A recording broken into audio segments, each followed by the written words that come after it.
So I'll stand up since we got a lot of people in the back. First off, I want to thank you all for coming.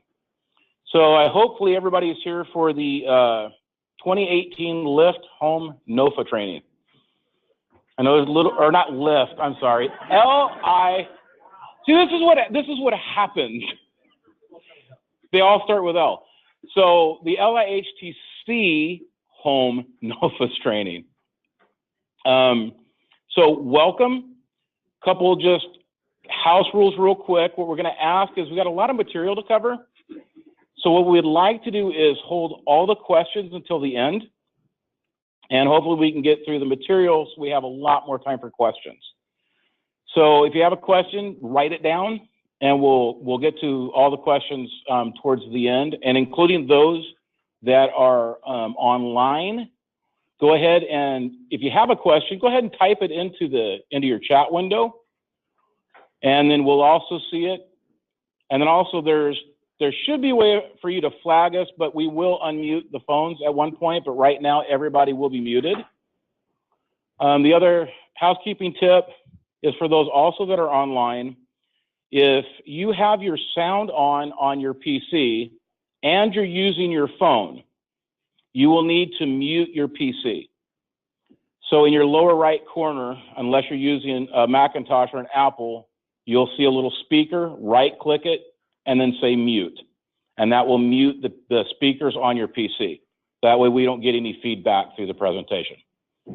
So with that said, we've had some changes this year coming. One of them is how we now do weatherization.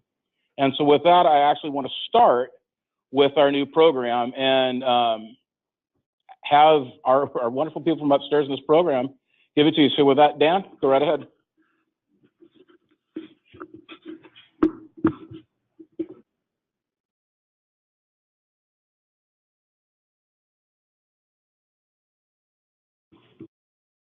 There we go. Okay, we're on. All right, good morning. My name is Dan Elliott. I want to thank the department for giving us the opportunity to share this new opportunity. Some of you might be familiar with the low-income weatherization program that we offered prior years, but this one is a little bit different and a little bit more streamlined, and I think you'll appreciate some of the new changes that we've made to the program. So we're gonna kick off in a cover band kind of way this morning for you, and take about 10 minutes to go over the program and how you can take an opportunity to add this as more layer of funding and consideration as you put together your 9% application, as well as your LIFT and any other NOFAs that come through here today. So without further ado, I'm going to kick this over to our program manager, Mecca, and she is going to take it. Thank you. Hi, Dan. My name is Mecca Abraham. I'm with TRC Energy Services, and just to provide you with a program overview of the Multifamily Energy Program. I'm with TRC Energy Services, and we are administrating the program on behalf of Oregon Housing and Community Services. We're really excited to be part of the program to support and administrate this program. So as you might know, there was a name change to this program. It's formerly known as the Low Income Weatherization Program, but we've now rebranded it to the Multifamily Energy Program. And the program offers cash incentives for energy efficient upgrades, serving both multifamily new construction and existing buildings. And in that respect, we provide incentives for both in-unit upgrades and common area improvements as well. So it is eligible for income qualified properties and NOFA projects like the ones 9% low income tax credits, as well as LIFT and any other NOFAs going through OHCS. And new to the program this year, it's also open to non-NOFA projects. And as far as program funding availability goes, there are $2.6 million in incentives available.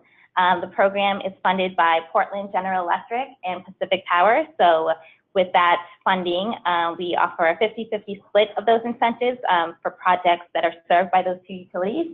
And we also have $500,000 reserved for projects outside of the NOFA projects and OHCS portfolio, and that would be split 50-50 between PGE and Pacific Power. So with the funding available, we are assessing it on a quarterly basis. So as you have projects available, please reach out to us, and we'd be happy to talk about your project and let you know if there's funding available. So reach out to us as soon as possible when you have a project available. As far as incentives caps. There is a $200,000 incentive cap per project. However, we will, if you have projects that are doing more comprehensive upgrades and extraordinary, more innovative energy efficiency upgrades, we would evaluate that incentive cap on a case-by-case basis. So please let us know your work scope. Incentives need to be reserved by the end of the year, so December 31st. And as far as eligibility requirements, it's eligible for multifamily properties, both existing and new, with 5 or more attached units. And this is applicable to both high-rise and low-rise multifamily projects. Projects must be located and served by either Pacific Power or Portland General Electric. And as far as the affordability requirements go, for the program, tenants in at least 50% of the units must be at or below 80% area median income, and that must be maintained for at least 10 years. However, if you're applying for other OHCS funding through NOFAs or bonds, the affordability requirements for those programs would supersede, so it may be more stringent for those programs. Projects must be heated by a hardwire electrical heating to qualify for the program incentives. So the primary heating should be electric for the building. And as far as savings goes, we can incentivize electric savings measures and minimum efficiency requirements that are outlined in the program manual would need to be met. As far as application deadlines go, so in this slide, it lists out the priority for funding. And the first priority for funding is for OHCS NOFA projects. And there are some deadlines associated with that. So the LIHT deadline is listed there. Projects applying for LIHT have to have their application for our program in by February 13th. And for this, applicable to this audience, the 9% tax credit, the application deadline for the multifamily energy program would be due March 26th, and that would give us time to review your work scope and reserve incentives, and that incentive reservation for our program would need to be included in your 9% tax credit application. For other programs, OHCS bond programs, and projects that are not successful NOFA bond applicants, and also non-NOFA projects, those can be submitted by October 19th. So as far as program pathways goes, so like I mentioned, the program serves both existing multifamily and new construction. And they're new to the program. There are 3 pathways for participation, and they are each of them are suited for serving different scopes of work. The incentives escalate to reward more comprehensive design strategies. So the first pathway is the menu pathway, and that is involves selecting measures from a menu of measures that we've developed. So typical energy efficiency upgrades that you see related to lighting, heating systems, envelope measures like roof insulation or windows. So you can choose a measure from that menu. The second pathway is the bundle pathway, and there we've developed cost-effective bundles of measures, sort of doing the work for you, with savings already associated with that. So you can select those options as well in that pathway. And then the last pathway is called the whole building pathway, and that is really for projects that want to maximize savings, that are really looking at a whole building approach, really all components of the building, making efficiency upgrades. And for that pathway does require energy modeling. So we would encourage you to work with an energy consultant to really customize the work scope and savings opportunities for your project. This is a pretty high-level overview of the participation process for the program. As far as on the program website, we have a project interest form. So we would encourage projects to get started there, to submit inquiries to us, and our program representatives will reach out to you to discuss your project and confirm it's eligible. And once we confirm eligibility, we can then begin the enrollment process and enroll the project with an application form. And then the next step involves reviewing the work scope. So that's the technical review aspect of it. That's when we would review your work scope, confirm savings, and then reserve incentives. So for projects that are interested to participate in the multifamily energy program, those two steps, the enroll project and technical review, that application package would need to be submitted for the 9% application by March 26th. And we can work with you to support your projects and as you're trying to make these submittals and help you, guide you through walking through the right pathway for your project. And as far as the rest of the participation processes goes, after incentives are reserved, you can move forward with construction. We'll do regular check-ins with the projects to make sure that they're on progress. And once the projects are completed, there are some verification items that we complete, requesting photos and that the measures were installed. And then once those are verified, then we would pay out on incentives once everything is completed. So I would encourage you to, if you're interested in participating in the program, please go to our website. There's more information listed there. There's a program manual with more details on the specific pathways, measures in the bundled and measure menu, as well as the whole building approach. So you can learn more there. Also, there's an interest form that you can submit and ask about some basic details about your project, and then that will be submitted to us, and then we will contact you and we can schedule a time to talk about your project. So please sign up there. As well as here is our contact information, our website and email and phone number. Stephanie Berkland is the program manager and myself is Becca Abraham. I'm the technical manager. So please feel free to contact us. All right, now also we will make this presentation available on the website as well as the presentation for the LIHTC home training. So that will be on the website as well. So anybody have any questions for the MVP team? I have one thing to add. Go to the website today. If you're considering, if your project falls into these service territories, please consider. You'll never find a more robust incentive plan in the state than this. The incentives are more robust and rich than they were in the past. We updated those. We reviewed the types of measures and things that would be packaged well that we've seen in the past for past projects over the last 15 years. So we're able to really combine some really quick methodologies to be able to get this type of action into your projects. So I encourage you to do that as soon as possible. All righty, thank you. Oh, got a question. For a non-NOFA project, would you have to wait until October to apply, or just apply at any time? No, you can apply at any time. That's just the latest that you can apply. And I would encourage you to apply as soon as possible, just because there may be limited funding with all of the projects. Follow-up then. You said that there's a priority for NOFA projects. Mm-hmm. So would you wait until you fund NOFA? Yes, so we would look at the applications coming through, both the list and the 9%, those NOFAs, and then evaluate other projects in priority and evaluating it on a quarterly basis. We have set aside $500,000 specifically for non-NOFAs in a pilot. So if that is a gate or path you can take, there's many of you that have applied for LIFT, many of you that also do the 9%. You might even do the 4% on the bond as well.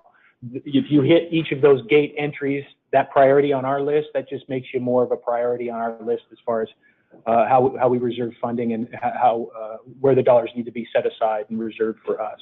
So that's why we set a specific amount aside for the non-NOFA. So if you choose that gate and that path to go through, and you don't want to sign, you don't do the 9%, and you ask in the 9% or the LIFT or home or any of the other NOFAs, then that might be that's your option that you would have. So. For the NOFA path, the steps would be that we would apply by March 26th. And would include the dollar amount that we're asking for within our format, even though we wouldn't know we had an award. Yep, so we would review. Repeat that question for him. Oh, okay, yes. So the question was asking if you submit your documents by March 26th and if that would be included in your NOFA application. That is correct. So we ask that they are submitted by March 26th because that gives us time to review your work scope and confirm the savings and the incentives that we'll reserving. And then once that is confirmed, we would provide an incentive reservation letter, and that is what you would include in your NOFA application. So if you do, Provided by the April 16th. Yes. so you will need to include that reservation letter from us in your NOFA. Don't put, we're getting this much money from this incentive, and that reservation letter's not in there. You will fail your entire application if you do that. You know that's with any other funding source. So please make sure that you've got that reservation. We will do everything possible to make sure you've received it and that you have it. So make sure that that's an element, just like any other funding source you're going to be layering in with your application. As we go through the application, we'll get an idea of what the amount of that incentive would be, so that appropriately even before having gotten that reservation letter. Yeah. Yep, so when you make your initial submittal with the application package, we have a tool called the Energy Efficiency Plan, which you would use to support your project, and that outlines your proposed savings and incentives. So that would give you an idea of it from the start, and then the final reservation would be based on after our review. And to give you an idea on the bundled package, we have, how many bundled packages do we have? There are about 4 to 5, 4 to depending 5. on new construction. Or Depending on what you do, and these are already pre-planned packaged with incentive amounts next to it. So if you choose this package that contains all of these types of measures in it, this is how much we would be incentivizing for each of those. Pretty simple math, and how that lines up. So that'll give you a good idea on that. However, in the past, most projects, and we encourage this, does the whole building approach. So that whole building approach is going to get you more in that incentive piece. So that's something that we'll take a look, and they'll be able to evaluate what's the best path for you. Question in the back? Is the cap, that's on a site-by-site basis that you were to submit on within the portfolio? Yeah, it's at the project level, so we can work with you to determine what would be considered a project. Right. Some of you like to bundle some of your project sites in the application, so we recognize that. And so yes, this is specific to the site itself on that 200,000. Again, on that 200,000, case by case basis. If you have a fantastic project in evaluation and it goes above that, and there's available funding, depending on what it is, we'll take that into consideration if we need to exceed the cap, or if it meets certain requirements for the department's views on how we can do this. These more review layers that we'll have to do, but it's not a hard line.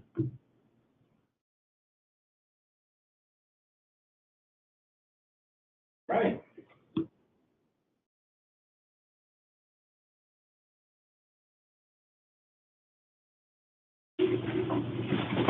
We're ready to move on to okay, we're ready to move on to the actual NOFA stuff now. I just want to really quickly, I'm Heather Pate, I'm the multifamily section manager here at OHCS. I want to introduce really quickly the folks from OHCS in the room, just so you all know who's here. I'll let these guys introduce themselves in a second. We've got Ed Brown, he's in multifamily. He does our GAP funding, trust fund, and GHAP, General Housing Account Program. Kevin Bergia is our in-house architect. He's going to go over our PDM briefly. We've got Jennifer Marchand and Kimber DuBois from Compliance and Asset Management and Compliance here today. Hopefully they can answer some questions. We've got a couple of loan officers in the back, Mike McHam and Joanne Sheehy. Carol Dixa, Home Program Manager. Tony, oh, I'm sorry, Tony, I didn't see you. He's a loan officer also. Tony Penrose. I know there's Shoshana, I saw her come in. Shoshana Oppenheim, she's in our federal planning unit. She is running, spearheading or shepherding or something, our statewide housing plan initiative at the moment. And Mitch, you're here, there you are. Mitch Hanush from our research and data team. He helps us with all the fun stuff on our website to help you get those points. Rick Razika, and I know it, but Rick Razika is in multifamily, in our housing department. He's helping us with planning and He's our operations policy analyst. Anybody else here that I forgot? I got them. Okay, good. Okay, thank you all for coming, and these guys will handle it. Very good if you want. All righty. So, Ty, why don't you go ahead and introduce yourself? All right, great. Hi, I'm Ty Dunson-Strain, tax credits program manager. I've talked to a bunch of you folks on in the past, so it's good to finally meet folks. I've been with the agency about 2 years and been in a role of tax credit manager for probably about, I don't know, since about 3 or 4 months. So thanks all for coming down. All righty, and again, I'm John Wright. I am an operations and policy analyst in the multifamily section under Heather. And I'm also, when you send a question to MF NOFA, I'm the first to see it.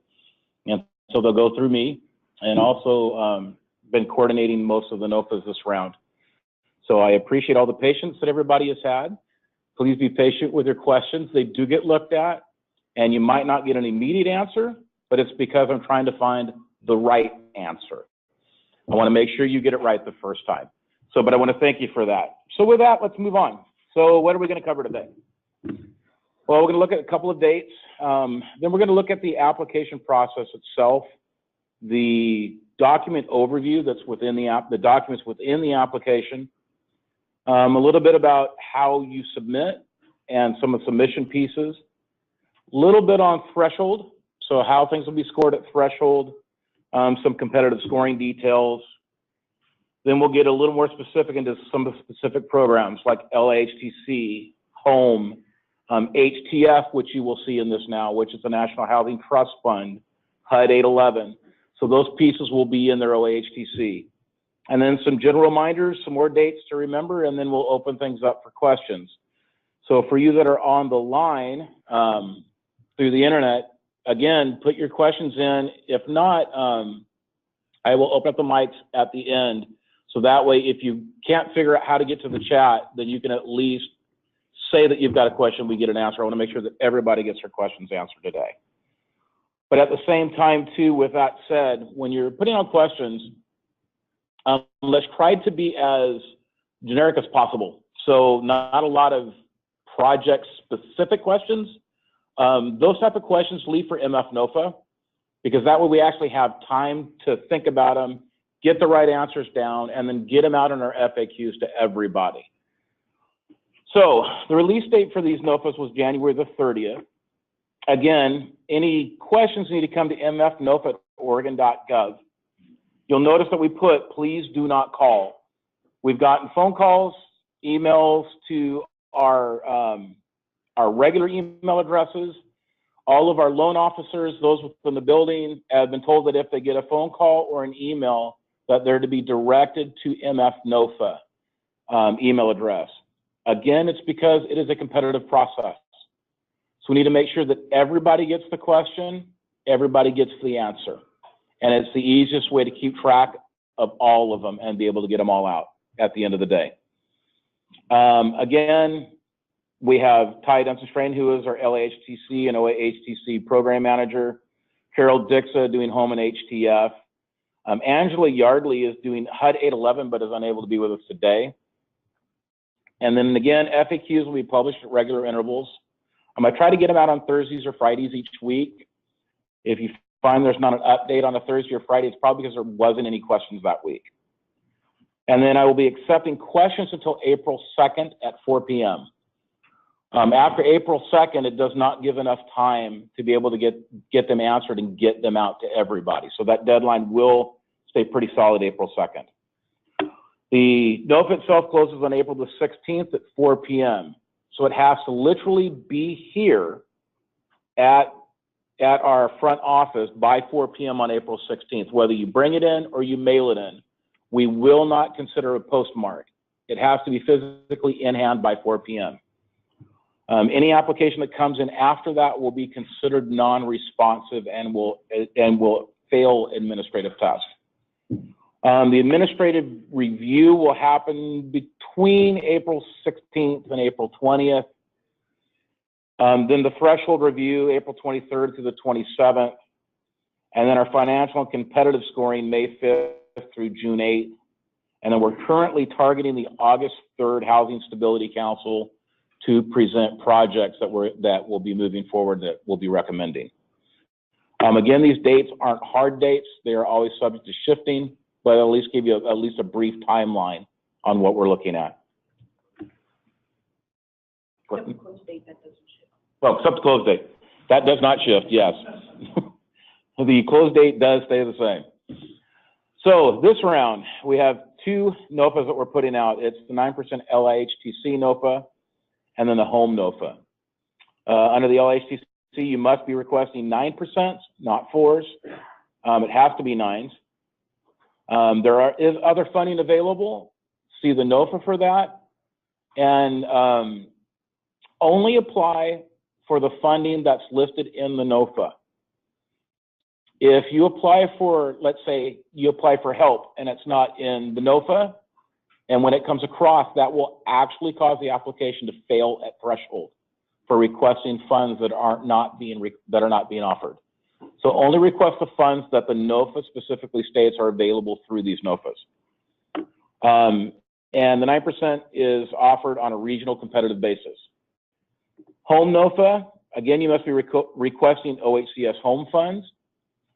Other funds are available as well. And this is also offered on a competitive basis to projects located in the balance of state. And so just a quick little regional map, balance of state being all the areas that are, I guess, mustard colored on there. The green is your non-metro participating jurisdictions, your PJs. And then the bluish areas are your metro regions. Now, allocations this time around.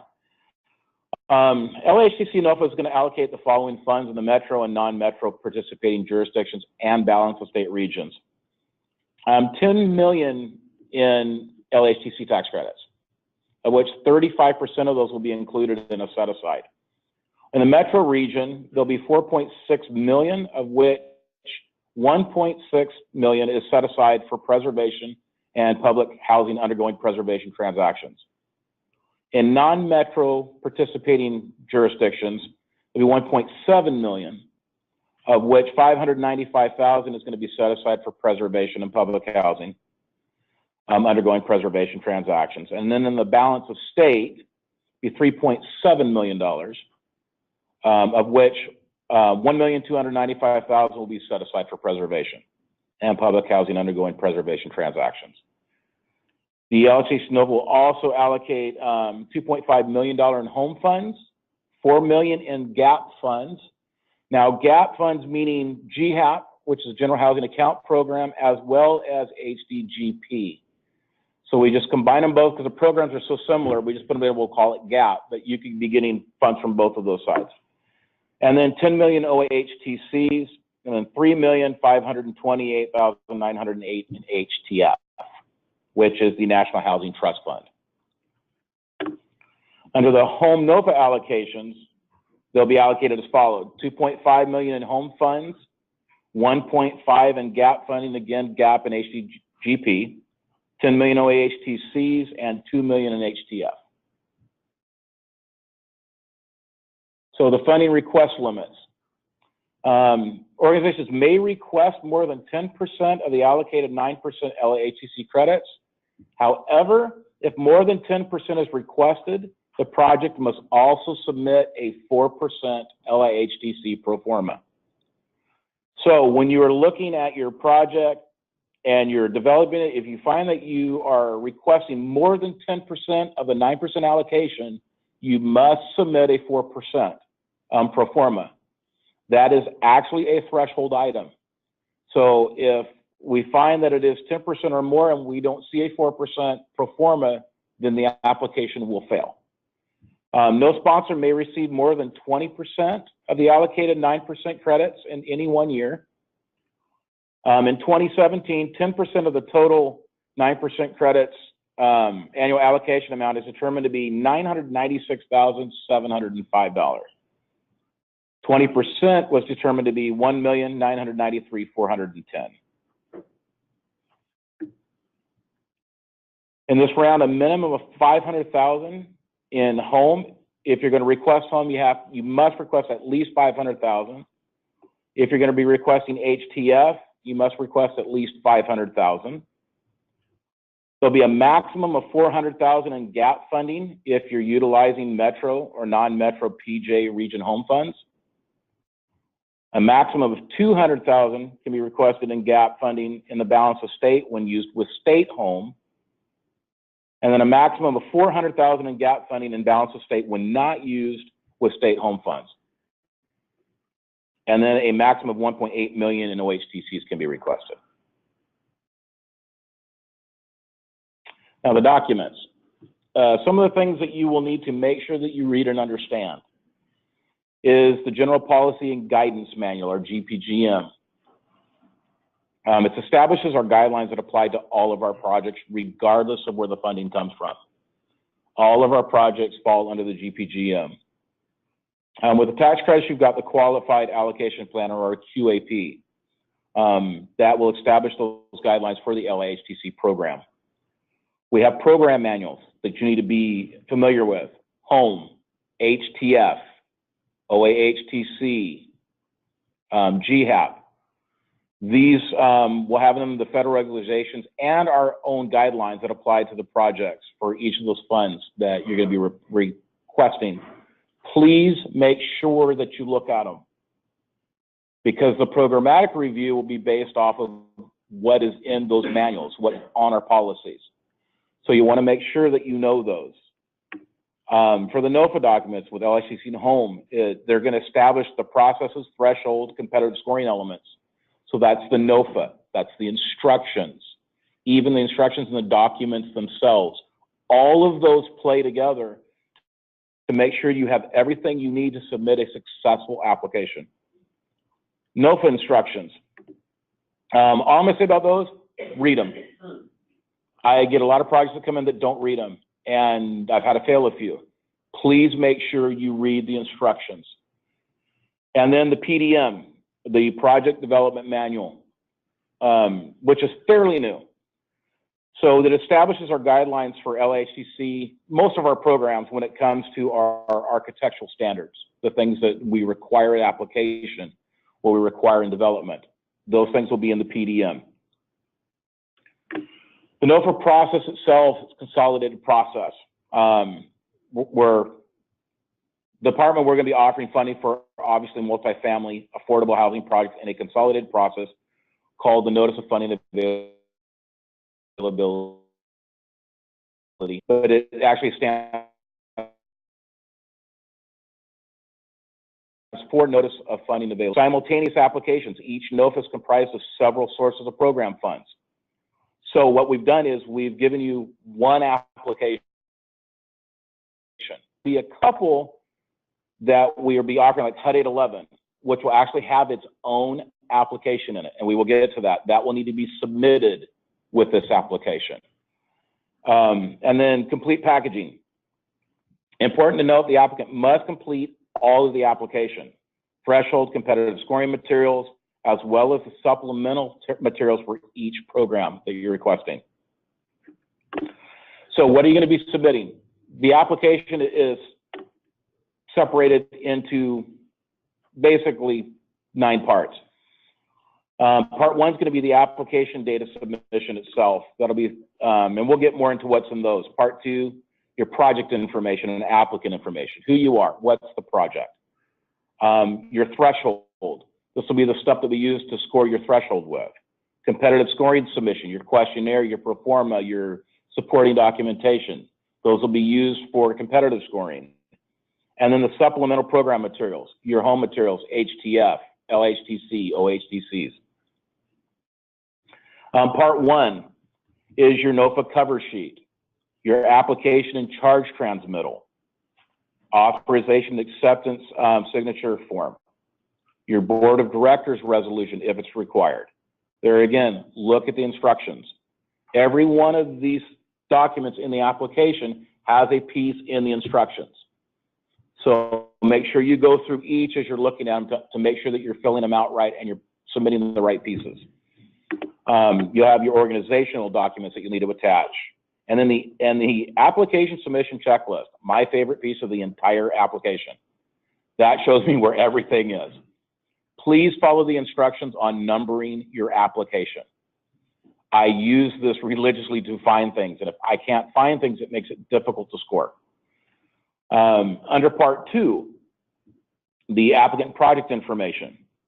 Basically, it's just a form to put more about who the sponsor is, if there's a co-applicant, a project description, more about, you know, the building types, the rents, so everything about the site and the building and who's applying. This is very critical information, so please make sure that you're clear and very succinct when you fill this out, especially that project description. In part 3, under threshold, so you'll have a minority women and emerging small business engagement plan. Basically just letting us know how you intend to engage a minority business or a woman-owned business or an emerging small business. Readiness to proceed. These are going to tell us where you're at and what your plan is moving forward. How are you going to proceed if you're selected? Your core development documents, which is going to be a new term for y'all. This is in the PDM. So these are all about the documents that you need to submit, the architectural documents you need to submit at time of application. Then development team capacity, ownership integrity, and then total development cost per unit. So again, part 3.1 on the engagement plan. A little bit about it. So minority owned businesses, 51% or more owned or controlled by a recognized minority group, Black or African American, Hispanic American, Native American, Asian Pacific American, Subcontinent Asian American, women-owned business, 51% or more owned and controlled by women, and the emergency small business.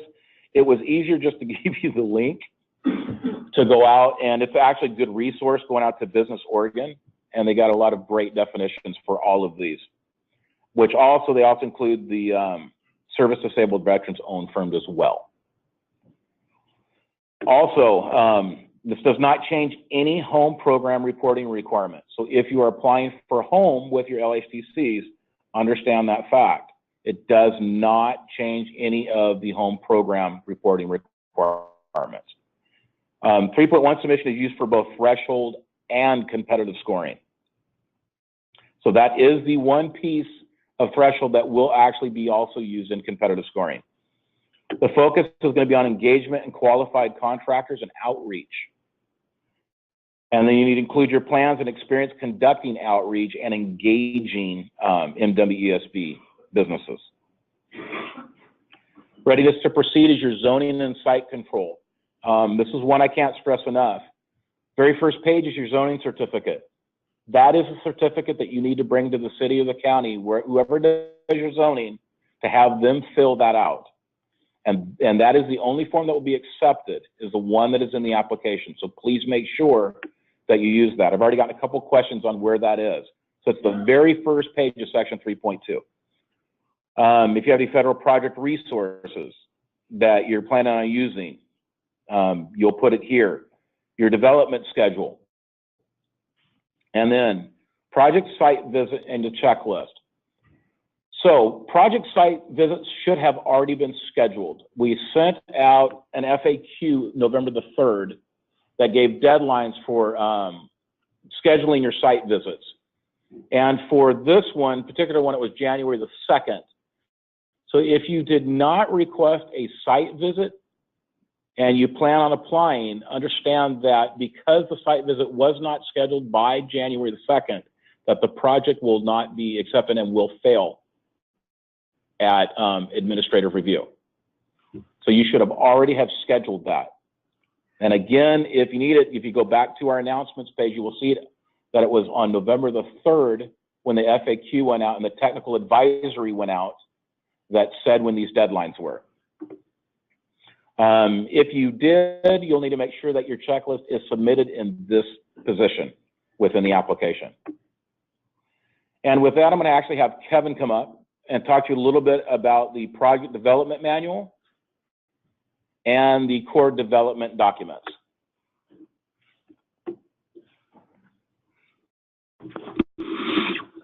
So I'm Kevin Berge, I'm the architect here. The reason for this little short segment that I'm going to give is that we've made a small but important change to how we ask for some of the documents that we're going to need at the time of application.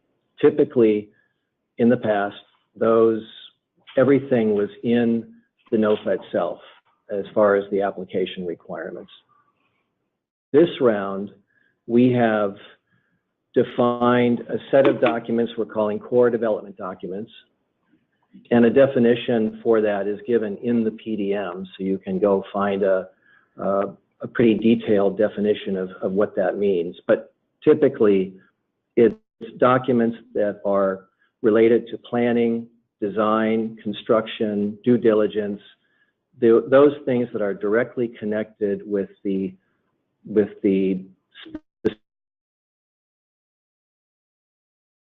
specifics of development. What we're doing this time is that there are a few of those that we have where the NOFA will point you to the PDM for what we want in the way of those documents at the time of application. It's a small but very important change. So that's really the purpose that I'm up here today, is I just want to highlight that. So just quickly, I'll come back in some detail there, but I want to quickly just review the project development manual. We call it the PDM. We first put it out in June of 2016. Some of you have worked with that on projects that you may be working on now. In December of last year, just a couple of months ago, we put out a revised version of that manual, pretty heavily reworked, so you'll want to get out and look at that if you haven't already. It's also on the website.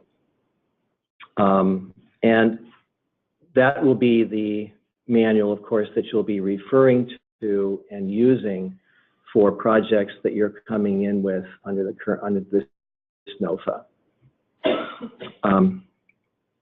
So one clarification I want to make there is that the earlier version of the PDM, the 2016 version, will continue to apply to projects that came in during prior to the most recent one. So you continue to use the PDM that you use when you apply and you're awarded funds. So you're not going to be subject to a new PDM in the middle of or towards the end of a project.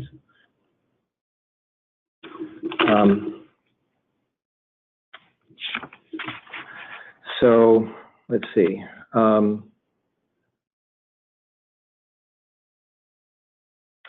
Core development documents, we've covered that. Covered the versions, applicability of the PDM. So I've gone over that a little bit here. So there is also applicability that applies to the type of funding that you are pursuing. So the PDM applies differently depending to the funding type that you're pursuing. And that is covered in Chapter 1 or Part 1 of the PDM. So be sure that you look at Part 1 to determine how the PDM is going to be deployed with your project.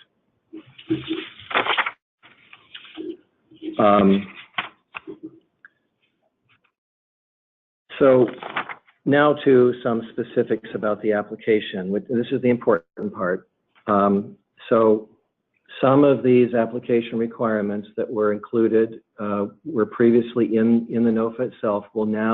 You will now be directed by the NOFA. So if you're reading the instructions in the NOFA, you will be directed to Part 3 of the PDM.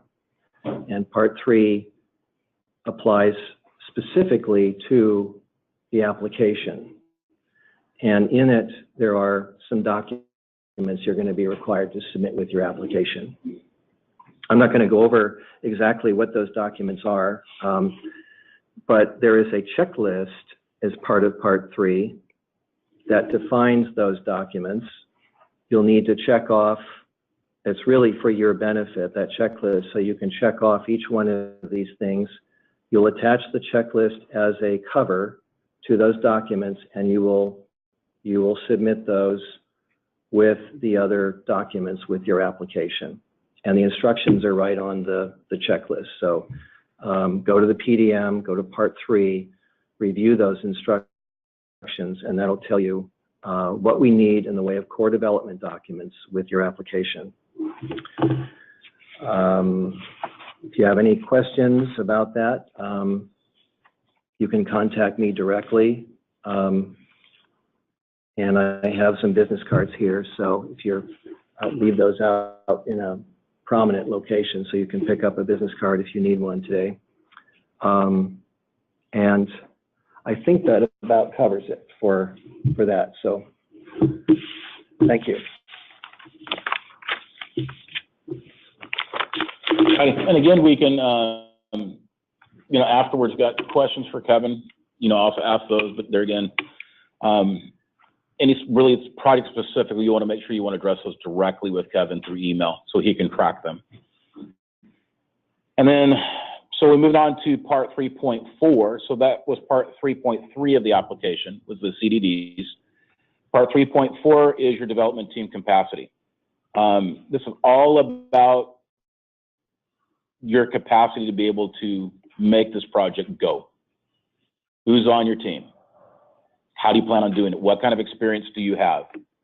And if not, who are you partnering with that has that experience?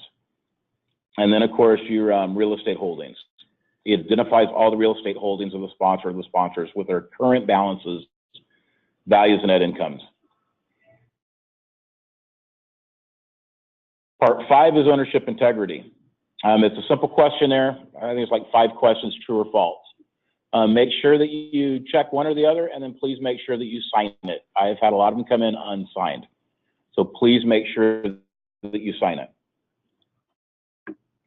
Part 3.6 is the development cost per unit. So this, again, is a threshold submission. So you need to complete the form listing your project, development, and construction costs, unit types in the table that's going to be provided in it. Any explanations for any costs that exceed the listed maximums. Urban limits apply to all projects in the metro region, as well as any that meet at least 2 of the urban project criteria. So more than 4 stories, require structured parking, elevator, urban infill site. Total development cost per unit, calculated by unit size on the summary page of the pro forma, listed as development and construction cost unit type. The next section is our competitive scoring. So once we get through threshold, then it goes to our external scores, which breaks down into an external scoring team as well as a financial scoring team. So in section 4.1, you'll have the questionnaire. The questionnaire is what you'll use to back up your numbers. So you'll notice a lot of the questions are going to refer to things that you're putting on your pro forma, your supporting documentation. Please make sure that when you're answering these questions that you're very clear and very concise and that they match up with what you're showing on your pro forma. Again, you'll have your pro forma. Also keep in mind, again, if you are requesting more than 10%, make sure you submit that 4% pro forma with your 9% pro forma. So there should be 2 pro formas if you're requesting more than 10% of the LIHTCs. Financial assumptions, resident services. This is your resident services description. Give us a good idea of what your intent is, what you're planning on doing, and really explain it. Explain it in a way that the person that reading it does not understand what you're doing. That is the easiest way for it to get through and not have any confusions come scoring, is to make sure you're writing it in a way that somebody that doesn't know your business can understand what you're going to do. Your tenant survey and relocation, replacement reserve analysis, and then your green building worksheet. Under competitive scoring, it's broken down into a couple of categories: need, impact, preferences, financial viability, and capacity. Need is 20% of the score, impact is 40% of the score, preferences is 10, financial viability is 15, capacity is 15. Go ahead and look at the NOFA for just a deeper dive into what's going to be required into each of those sections. And a lot of those will also be in section 4.1 of the questionnaire. So basically, what are we looking for? Things, notes, reminders is data as well as narrative responses are incorporated.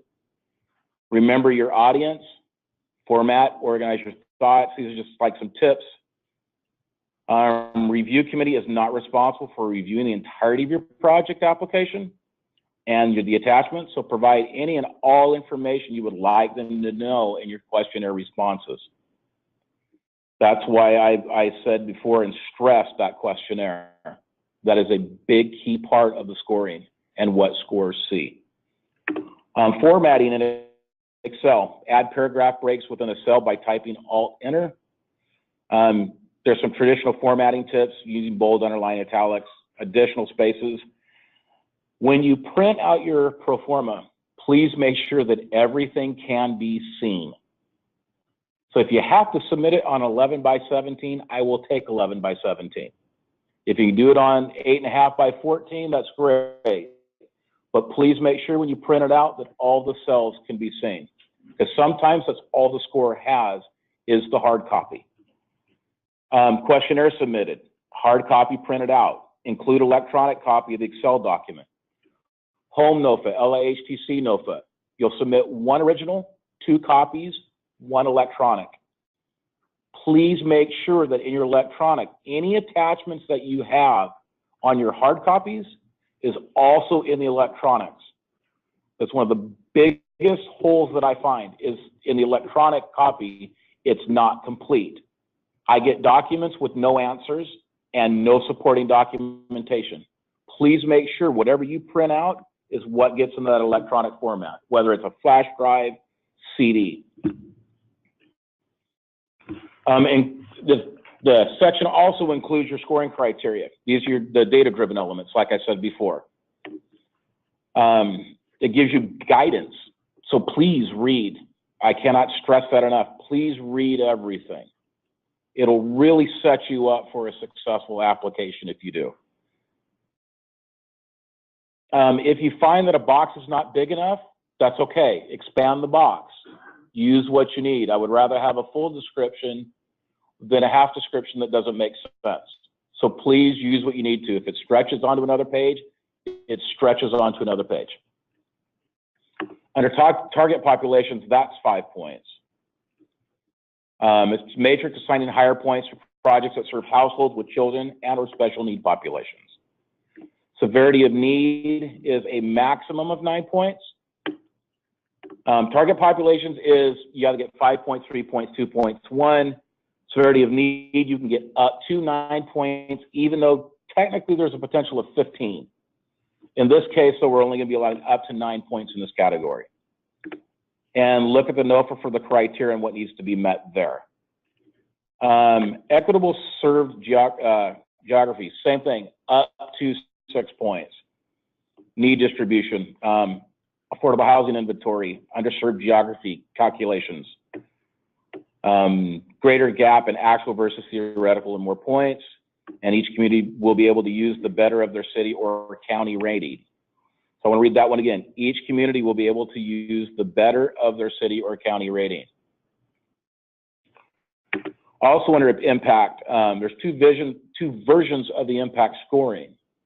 New construction and acquisition rehabilitation projects, and then preservation projects and public housing undergoing preservation transactions. Measurements are on the same scale, but preservation criteria is more focused on the impact to the tenant and risk of loss to the community, while new construction or AC rehab focuses on the impact to the community and tenant outcomes. So new construction, AC rehab. Plan alignment is 5 points. Home HTF leverage is 7 points. So I believe it's 2 points for home leverage, 3 points for HTF leverage, I think. I'm sorry, 5 for HTF and 2 for home. 4 points for state initiative policy alignment, 5 points resident services, 5 points affirmative fair housing marketing, 7 points location efficiency, 7 points location preferences. For preservation, tenant impact is 12 points.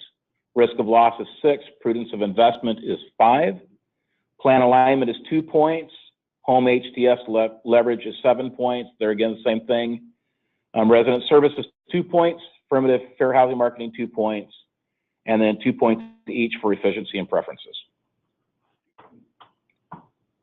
Under impact again, if a scattered site project, you're going to provide the information pertaining to all the sites. We did make a change in our pro forma, so now you can allow, I believe it's up to 6 sites. So we've got that now in the pro forma, so you can actually put your scattered sites in there. But please provide the information pertaining to all sites. Also, section 2 under your project description, spell that out. Using scoring guidance and narrative boxes, delete the guidance to enter your own response. So what that means is, as you see in the example, it gives you question 1, and then it has the highlighted area in the green. Keep section 1, put your answer in the green area. So you can erase what's in the green area, but type your answer in that. Replace that text with your answer. And then some updates for 2018, home leverage points apply to all regions in the state. You are asked to provide a letter of interest from the appropriate participating jurisdiction listing the amount of home reserved for the project. If you are in a jurisdiction that awards a source-like tax increment financing in lieu of home, you may receive these points if you provide the explanation that is satisfactory to the scoring committee. A minimum request, again, of $500,000 in home loan is required if you're going to request home funds. HTS leverage points. We're offering HTF in this NOFA on a statewide basis. To receive the points, you must meet the program requirements and must request a minimum of $500,000. So please see the HTF program manual for details on the HTF program. Affirmative fair housing marketing. Concept is to provide maximum points for these projects who make commitments to achieve beyond the minimum requirements of the affirmative fair housing marketing plan. And then the examples will be in the scoring guides. Plans are not submitted at the time of application. There is a worksheet in the Excel document where you will establish those commitments under some of the components of the AFHMP. If funded, the information will be relayed to your compliance specialist to ensure follow through on these commitments. Location preferences, you get points for either being in a vulnerable gentrification area or an opportunity area, not both. So it's one or the other. In order to be considered a vulnerable gentrification area, there must be a revitalization plan on concerted and collaborative revitalization efforts that are underway. The response will be reviewed by the scoring committee for determination. The data is populated in the worksheet on your project census tract. Data is also available to be viewed in a mapping interface available online that will be in the instructions. There's links to those in the instructions. Then under preferences, serving lowest incomes is 7 points based on average gross median income calculated in the questionnaire. There's 5 points there. Incorporation of written assistance is 2 points. Under federal and QAP preference, intended for eventual tenant ownership, energy efficient measures employed, evidence of historic value for the community, established commitment to marketing to public housing wait lists. So all these things will be in there for you to answer. Financial viability, your development budget review, your operating budget review. So these are things that we'll be looking at. Most of this comes from your financial assumptions, your pro forma, some out of your questionnaire, some out of section 3.1. We're looking for reasonableness of request and your demonstration of the need for the resources. Things are well documented, they're explained. And again, you want to make sure that you explain your exit strategy at year 15. Under capacity, we're gonna look at owner, sponsors, your management performance, federal reporting. We'll look at, see if there's a portfolio already in OHCS. And then also portfolio viability, so your financial submissions, financial audits closed, audited debt coverage ratio, asset management, community evaluation. We'll be looking at the minority, women, and emerging small business utilization. We're wanting to see how you plan on engaging these segments, and then your readiness to proceed. The Performa 4.2. You have to use the Performa that has been posted on the website. Please do not use a prior Performa if you applied before. Again, like I said, we have made some substantial changes. One, if you use an old one, the rents are wrong. The new ones, all the rents are updated to the latest rents. We added the multi-site into the Performa, so you can have up to 6 sites. So please make sure that you use the current Performa, and those are the ones that are on the website. The highlighted areas in green are the ones that you'll fill out. Make sure that your cells are readable on hard copies, and an electronic copy required on CD or USB storage device, and must match the hard copy. So please do not put a Performa on your CD and it not have any information on it. Financial assumptions. Since we're not requiring market studies or appraisals, this is a very critical area for scoring. Please make sure, again, it's spelled out specifically what you're doing, support your numbers. The rent and expense information should be detailed and concise. Cite your sources, but do not attach tables or surveys or things like that. And then your resident services plan. Appropriate services are important and a priority to residents, and they bring benefit to project management, to the project sponsor, owner, and to the local community as well. The anticipated outcomes and overall goals of the resident services plan are through coordination, collaboration, and community linkages. Residents will be provided the opportunity to access appropriate services which promote self-sufficiency, maintain independent living, and support them in making positive life choices, and to maintain the fiscal and physical viability of the development by incorporating into ongoing management the appropriate services to address resident issues. So here again, please make sure that you're very, very specific on these points. Before you fill it out, look at the instructions. It really gives you some notes and tips and tricks on the things that we're going to be looking at when they're scored. Then the tenant survey relocation. Existing tenant survey, there's 3 parts to the existing tenant survey: additional demographic characteristics, and this is for home, and then the tenant relocation questionnaire. So if this applies to your project, please make sure that all of these parts are filled out as appropriate, and they're again concise. The replacement reserve analysis is an Excel workbook. It looks daunting and intimidating, but it's really not. I think you can fill it out pretty and fairly easy, but there again, you can always look to the instructions if you need any help with it, or you can also send questions to NOFA. Green building standards. Enterprise green building communities, new construction, and substantial rehab, 1 or more systems replacement, 25 units or more. Earth Advantage certification path, new construction only. LEED certification path, new construction only. OHCS green building path, acquisition and rehab. And then the last parts are the program submissions. You have the LIHTC program submission, OHTC program materials, home, National Home Trust Fund, HUD 811. So if you're applying for OHTCs and home, then you'll fill out the LIHTC, the OHTC, and the home, but you wouldn't fill out HTF or HUD 811 if you're not going to utilize those. Fill out what you're going to be utilizing. And then obviously I should always in this case, an LIHTC program material, and then the other pieces that you plan on working with. So for LIHTC, these are just program highlights. Cost per unit is measured for cost containment. The pro forma includes updates to allow for multiple site projects. QCT DDAs have changed significantly. Review the list. Commercial costs require a separate set of pro formas, and a state basis boost request is similar to what it was in the last round. If you have any program-specific questions, please address them to Ty, and the email is in the slide. And then, like I said, the slides will be posted, so you will have those.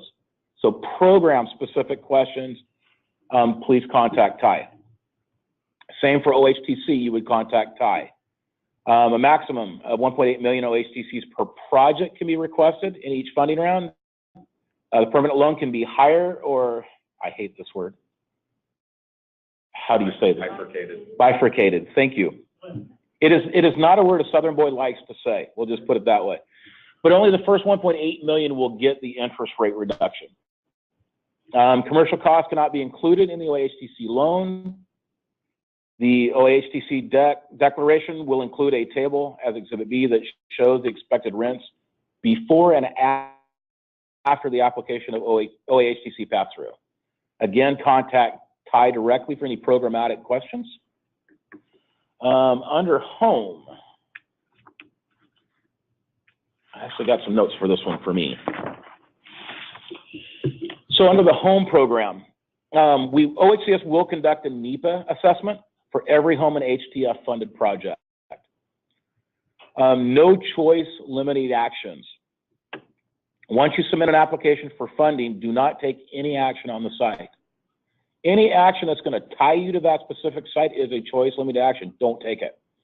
Because if you do, that will severely affect whether or not you get home. Scheduling acquisition date. A NEPA review can take as long as 6 to 8 months. Depending on the issues with the site, be sure to factor in this time on your project schedules. So I want to say that again. Those reviews can take as long as to 6 to 8 months. Please make sure you factor that into your project schedules and your timelines. URA regulations on real estate acquisition. The purchase price of real estate acquired must be supported by the appraisal. 2 notices to seller. The seller must sign the URA notices which are required in the application. A final notice must be signed by the seller once the appraisal once the appraisal has been completed. Notices to tenants.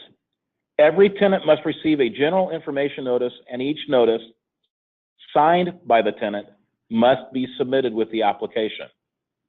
So again, for home, I want to stress that again. Every tenant must receive that general information notice. They must sign it, and then you must submit those with your application.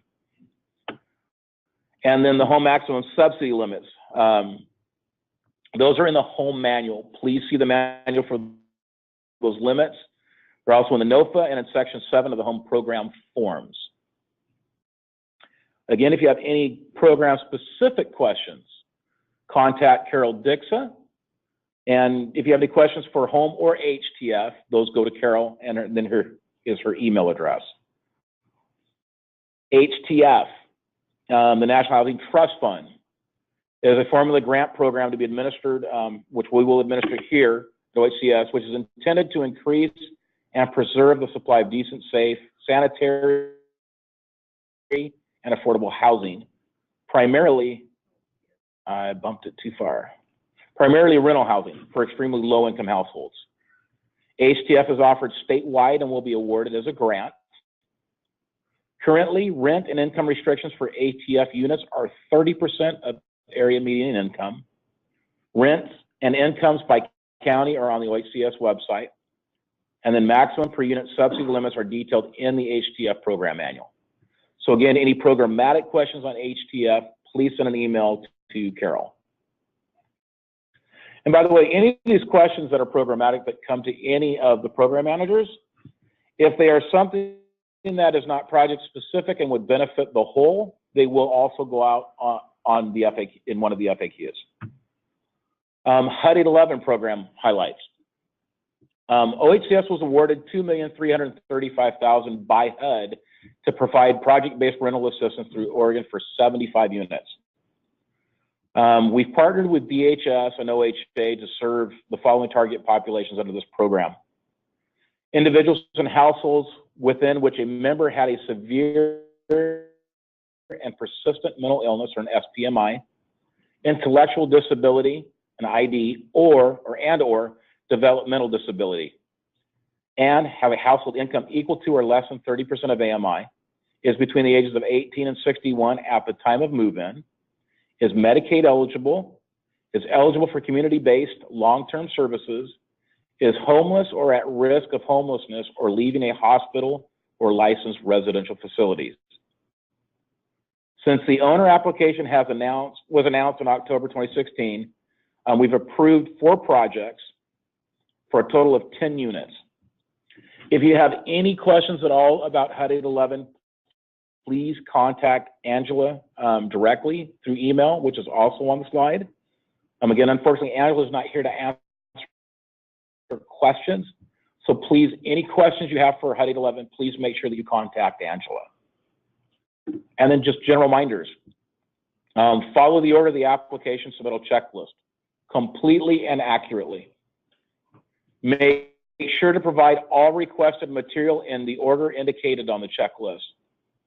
There again, the numbering is important, and that those numbers get on the checklist, because if we can't find it, it could cost your application to get failed at threshold, or it could get scored low because some piece of information that you needed to justify something isn't in the right place.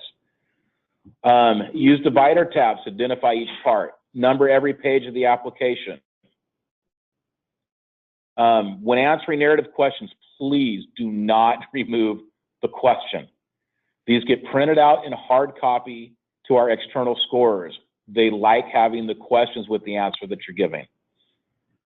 Keep responses within the stated length and font sizes. I tried to limit those limits a lot this time around to give you more room and more ability to explain your projects. Please don't double space. Always mark the project's location on maps and contact photos. Identify any acronyms used by your organization. I guarantee you I probably won't know them. And probably some of the other scorers might not know them as well. So please make sure if you use an acronym that you spell it out as well. Answer the questions completely. Don't assume the reader is familiar with your organization or project. And double check that each copy of the application includes all the same documents as the original. And then, so just the dates again to remember, January 30th was when we released. I'll be taking questions until April 2nd. Those questions are reviewed by a team, so that's why sometimes it takes a few days, so we can get them all together to make sure we get the right voices and the right answers to the questions. All questions must come through mfnofa@oregon.gov. If you call or email somebody else, you will be referred back and it won't be answered until the email comes through this. Again, close date is April 16th. Postmarks won't be accepted, and it has to be by 4 p.m. in the office. And again, just the potential dates for the administrative reviews, threshold reviews, and then targeting again August 3rd for the Housing Stability Council. And with that, what I want to do is open it up to questions in-house first, and then we'll get to questions for those that are online. That way we're not trying to fight between messaging on both sides. So anybody have a question? Okay, so what I'm going to do, if real quick, if I could get at least Carol up here in case there's some questions, and then Kevin just be on hand. And then if a question is asked and you're answering the question, please make sure that you restate the question so the one asking it knows that you're understanding what they're asking, and also for those online, they can hear what the question is. Shelley. Any direct contact with Kevin, I know will those go on FAQ? So the question is, will any direct contact with Kevin, our architect, will those questions and answers get on the FAQs. If it is not project specific, then most likely yes. And I'll carry this down. Okay, so again, the question was, if you contact Kevin directly for any PDM questions, clarifications, will those go into the FAQs? And the intent is that they will, unless they're project specific, that hopefully that they will get into the FAQs if it feels like that it's a confusion. Second question, and this is to Carol. I believe the home has to be a loan to the ownership. Can the housing trust and that housing trust be a grant to the GP? Yes. The question was, home has to be a loan to the partnership. No. I mean, So home is loaned to the ownership entity, but the HTF will be granted general partner.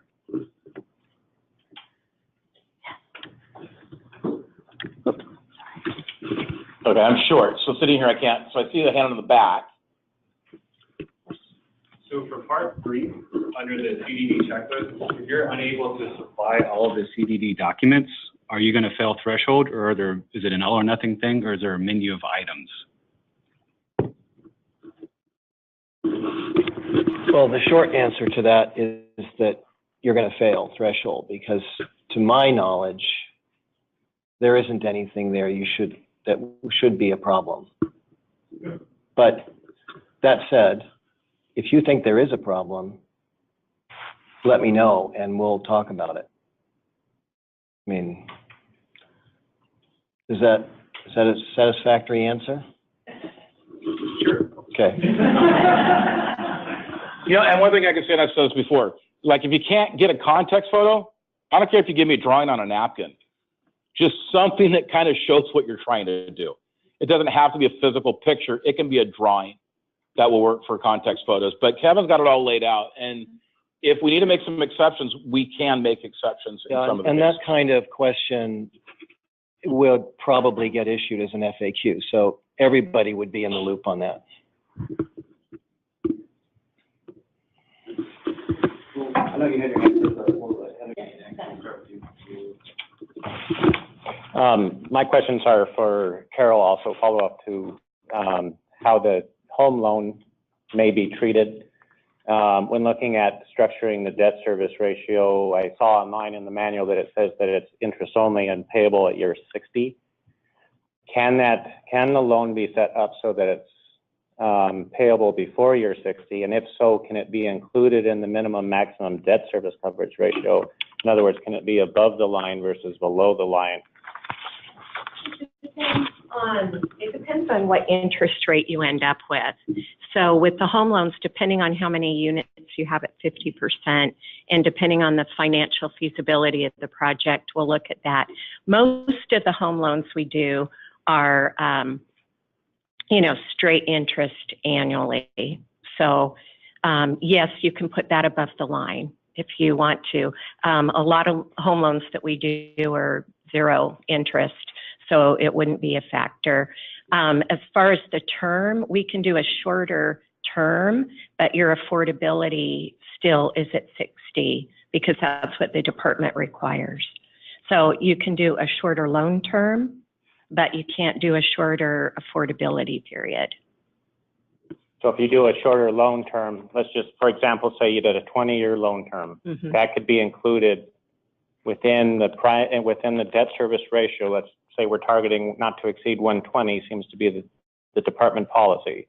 That loan payment of home loan can be included within that structuring of that 120 debt service ratio. Yes.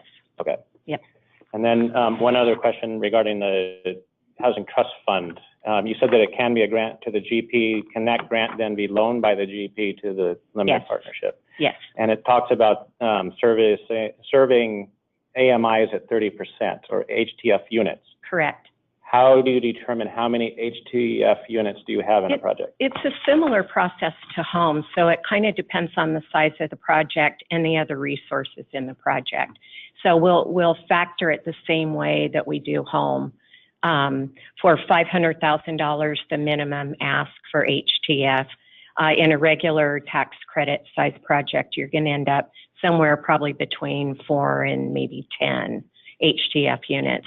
And we're encouraging folks to, if you have units that have project-based assistance, those can be the HTF units. Those can work together. So if I'm hearing you correctly, Carol, if let's just say 10% of the sources in your project are HTF, then 10% of the units would probably be HTF units? It's rough. It's an analysis, and we have to remove all of the costs in the project that are not HTF eligible to figure that out. But I think 10% is kind of a rough, if you know, look at the percentage of funding, that gives you a rough idea of how many HTF units. Okay, thank you. Mm-hmm. And call if you have questions, we can talk about it. I also have 2 questions. Can the minority women and small business be service providers?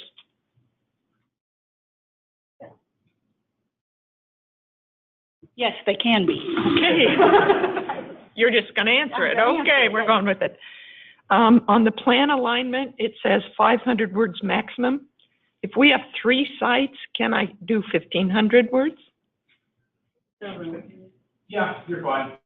Oh, so it can be more than just, I mean, Yeah, I took I out tried to prepositions. I took out the. I tried to remove the requirements for the number of words because it did kind of make it difficult for things to be actually well explained. So, Thank you.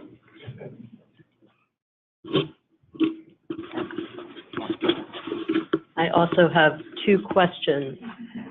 Is there a total cost per unit for SROs?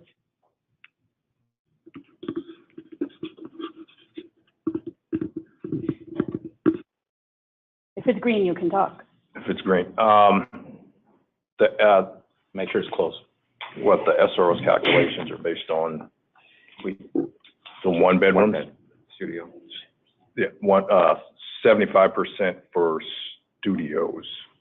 75% of studios. Of studios. Yeah, of the cost for the studio unit. And then for the energy audit for a rehab project, is there a specific standard, ASHRAE 1 or 2? That's a good question, and I have in the PDM there is an errata that's been issued and I think that, I mean, that is what our current position is. So that was issued, I think, on January 4th. So if you looked at the new PDM prior to January 4th, go back and look at the PDM again, you'll find the errata, and it is right after the cover, immediately following the cover. And I meant to mention that earlier to everyone, but there were some corrections that happened after its publication, and so be sure to go back and have a look at that if you've downloaded that or looked at it prior to January 4th.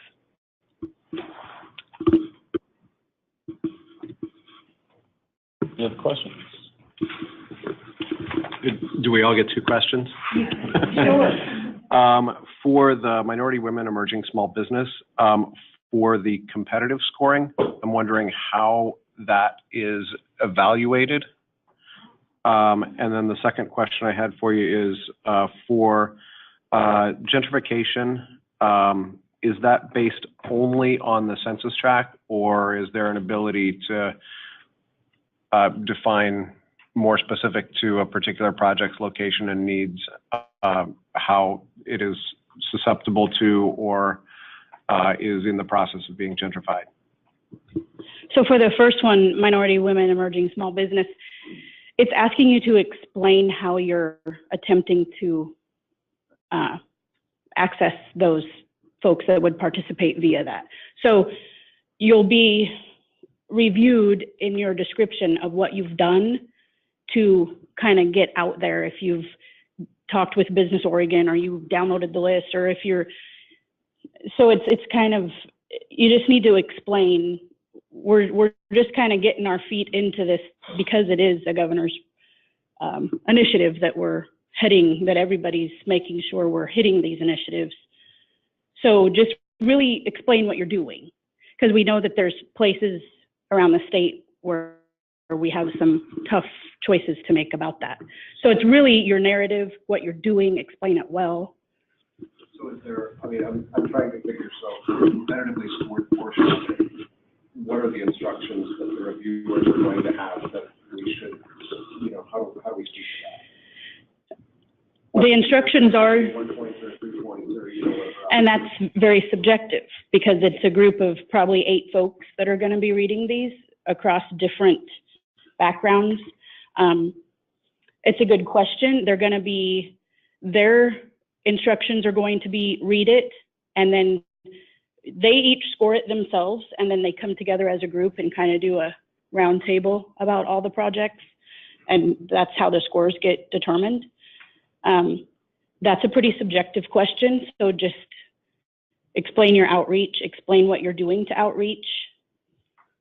I can't give you a concrete answer there, but that's what they're, I'm sorry? Could I say something? So it's about the outreach plan. It's not about a quota.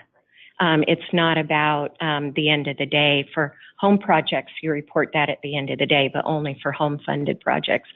So they're really trying to evaluate the sincerity of your plan to do that outreach. So just be really specific about that. And then what was the second half of that question? Justification, is that based only on census tract, or is there an opportunity to define or describe that in more specific ways that apply to the project?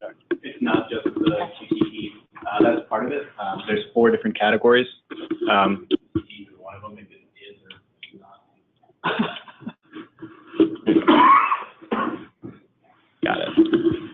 If it is or is not a QCT, it gets 1 point, and then it compares the percent people of color in the census tract to comparable census tracts, the renter rate, the percentage of renters in the census tract to comparable census tracts, and I believe the unemployment rate.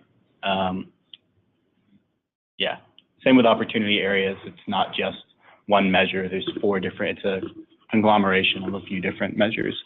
And is that based on a fixed point in time today, or is there an opportunity to identify? It's based on the ACS census data for the last 5 years.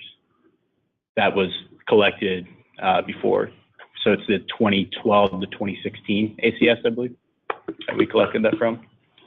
So if gentrification has happened in more than just the last 5 years, that's not particularly considered.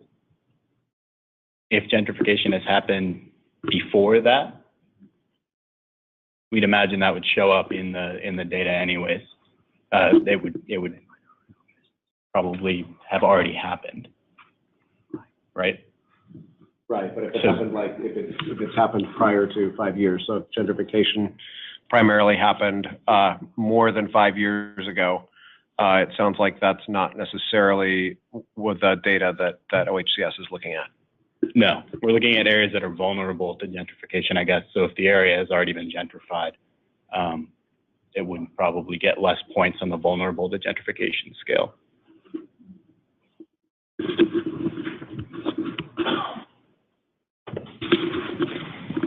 I just have a follow-up on the minority emerging small business.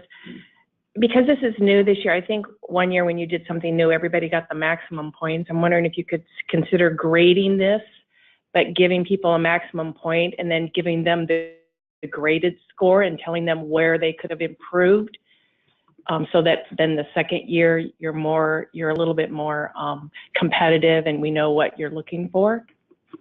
This actually isn't new. It's been in the last 2 versions.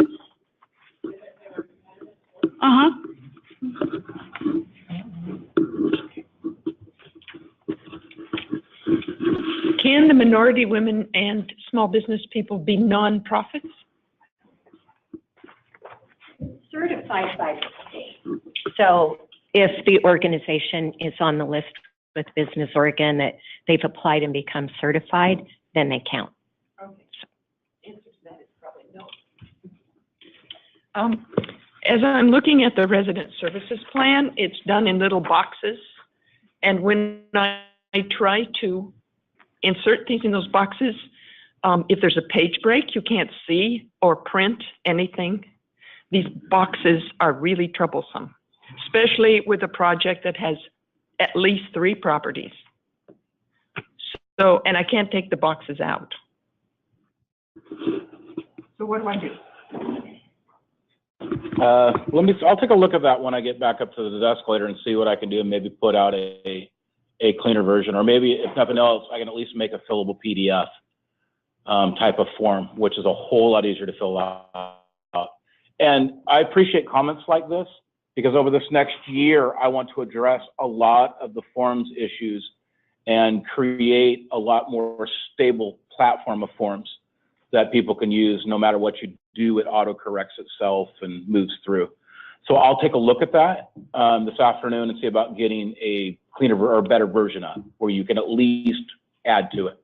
The putting narrative in an Excel spreadsheet is a little puzzling too, especially if you're not 14 years old. Well, with Excel spreadsheet, and with the Excel, the easiest way to do that one is at the bottom of the line, put your mouse on it. And you're going to get a double bar. Then you just click, hold, and drag it down, and it will expand the cell. Or you can also double click on the outside edge on the number, and it will expand it automatically. So those are just 2 tips, and that's actually good 2 tips to show for that too. Some online questions. Okay, let me grab a couple of online questions here real quick.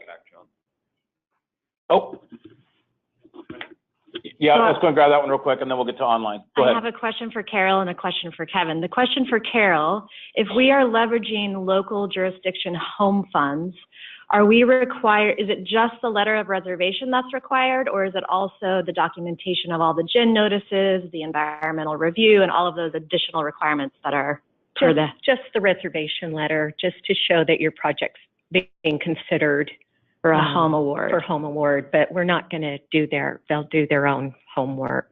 Okay. So, thank you. And for Kevin, related to the project development manual for rehab projects, we want to confirm that Appendix 1, the CNA requirements, that those are the minimum requirements we have to meet, because there are 2 additional appendix in that section, and those are just suggested. Is that correct? Yes, that's the CNA part of it is what you want to pay attention to for the CNA. And then there are some other components that really relate to things outside of the CNA.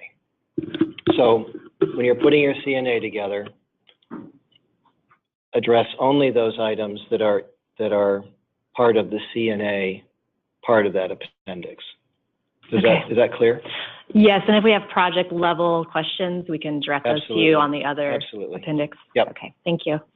Okay, so I'm going to go to an online question here. So I'm going to make sure they can hear me. So Jillian asked, section 4.1A, equitably served geography. The scoring states need distribution of affordable housing units versus actual distribution of affordable housing units. However, in the table above, there are 2 different ratios for need distribution and actual units, equitable distribution of units. Which ratio is the correct one to use for scoring?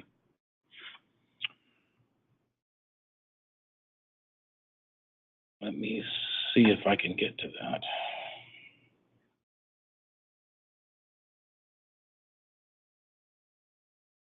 You'd have data just respond.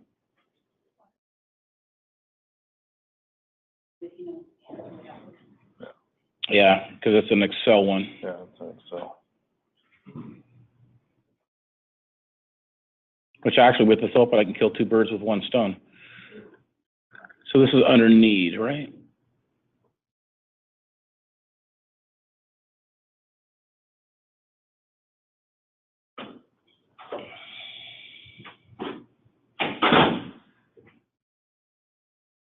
Okay. You're going to enter it.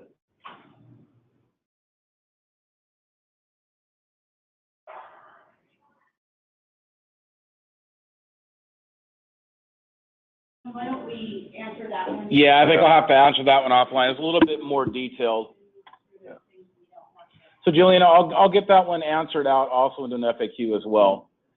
But I'll also move on to that one. And also for the question about Excel, just real quick, you can come into the thing right here and you see where my mouse is, how I grab that edge. I can drag that down and I can expand that cell. So that's how you would expand it to see your other things.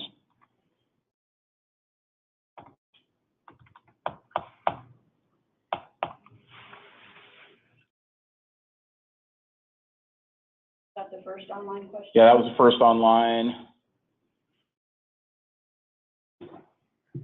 And then same for section 4.1a, how should the target population be defined by the author? What if there isn't data available regarding what percentage of that population is served by existing housing? We'll answer that data question online too. Okay. So Julian, we'll have to get that one online too. And I think this one's for you, Carol.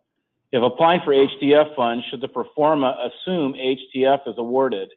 Should a proforma with HTF and without HTF be submitted to demonstrate project viability without HTF but with nines?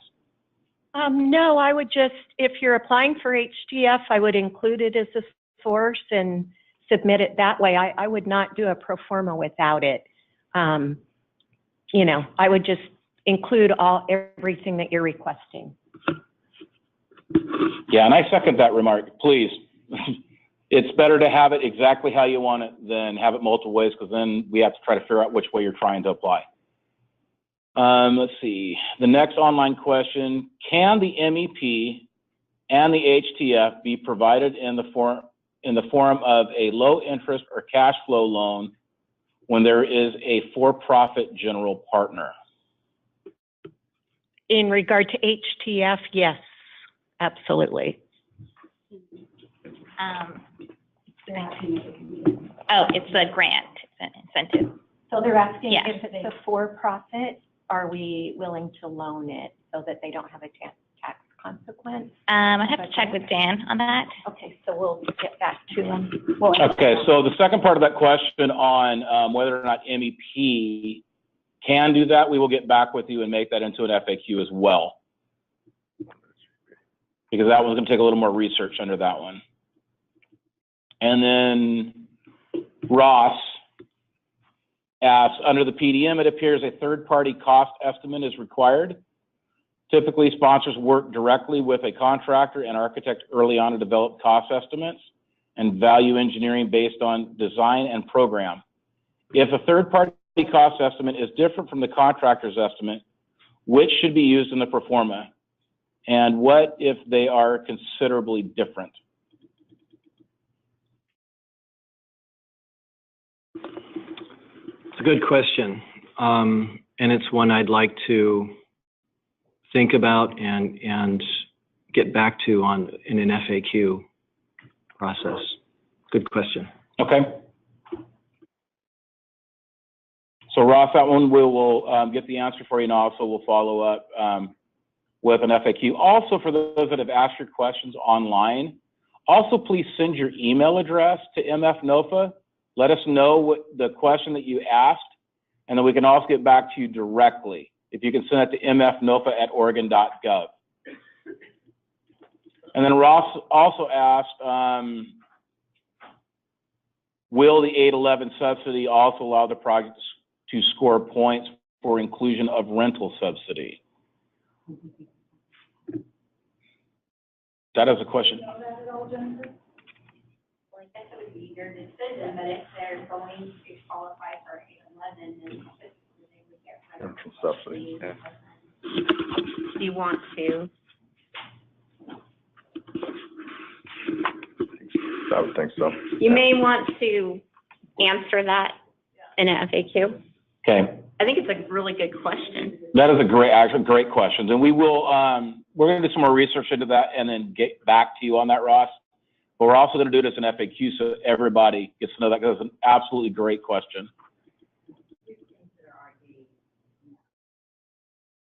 Okay, and a comment was made that we also consider RD in that conversation. I think what they were asking is that if you're applying for 811 at the same time, then would you qualify for those points? And Ross also asked, how will HTF funds and 811 subsidy units be treated in the OAHCC pass-through calculation? You can't demonstrate pass-through on. They won't. Okay, so the answer is that you cannot demonstrate pass-through on OHTC with those.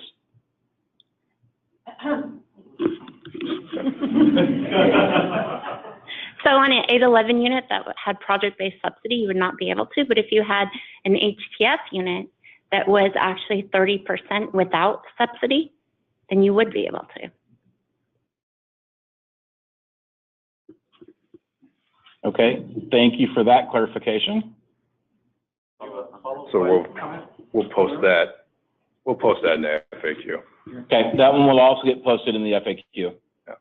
A follow-up question to Jennifer's last answer. I'm wondering on the 30% HTF, in order to gain credit for the 30% HTF, I assume that's pre-OHTC or is that post-OHTC rents?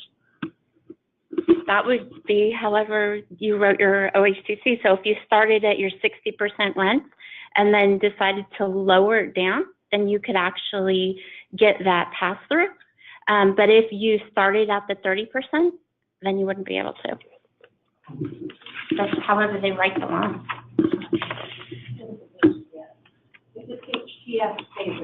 The before and after would both be 30%. Right. So you wouldn't have a pass-through on those units. Yeah, if you're going to write it that way. Yeah. And then if they have subsidies, you wouldn't be able to as well.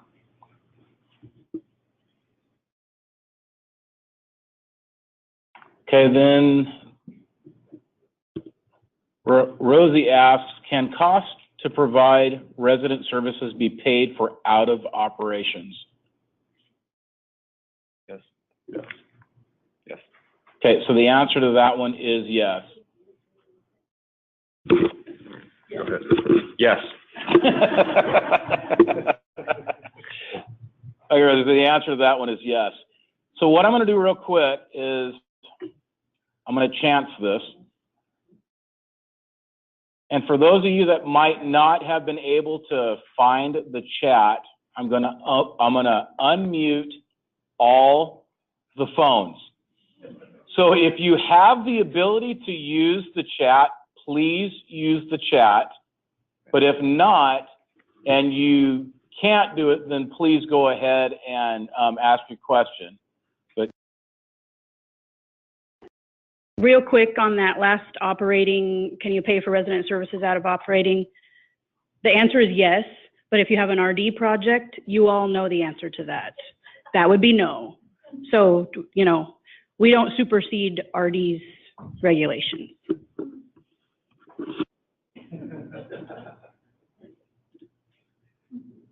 Now the fun part is I got to find where all of a sudden all my little hands and phones disappeared, so now I've got to find them.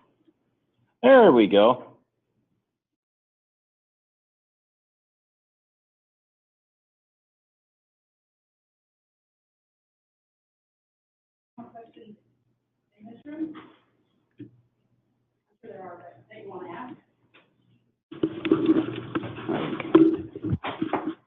If you have a project that has non-OHCS home funds and you apply for HTS, would you accept the local home environmental review or would you still have to do a NEPA? I would be thrilled to accept the local PJ NEPA. That would be wonderful.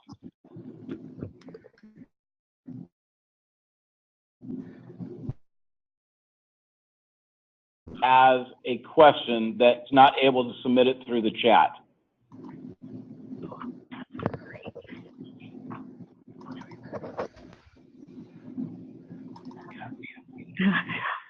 I know. It's not going to work. This is our first time in Mexico. Okay, Rosie, did you have a question?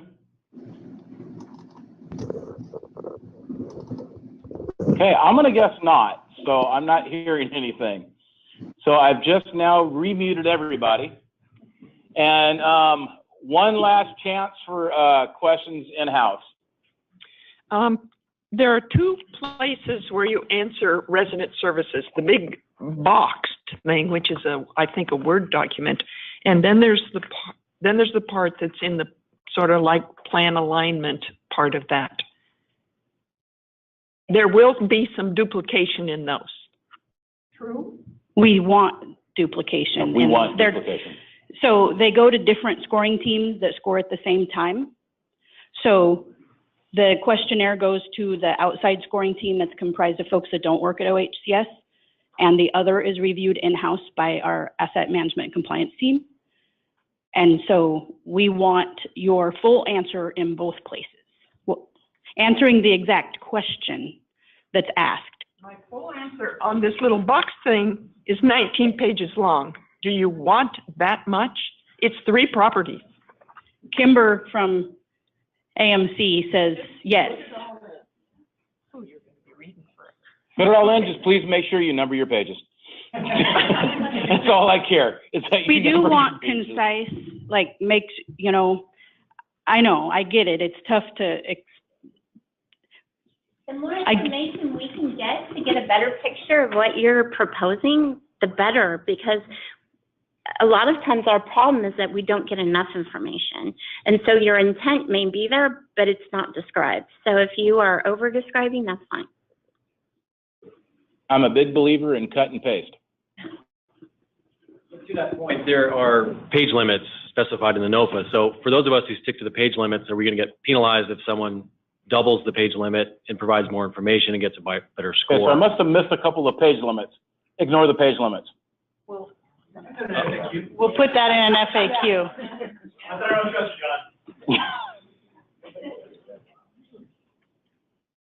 Yeah, I know sometimes it is difficult to get your answer into some of the limits that are there, and we've been trying to make them a lot more reasonable. And so there again, for everybody else, if you also have suggestions, please submit those too. I like your suggestions. It helps out a lot trying to get these designed every year. So please, things that are hiccups, things that cause you pause, let me know. Do we have any other questions?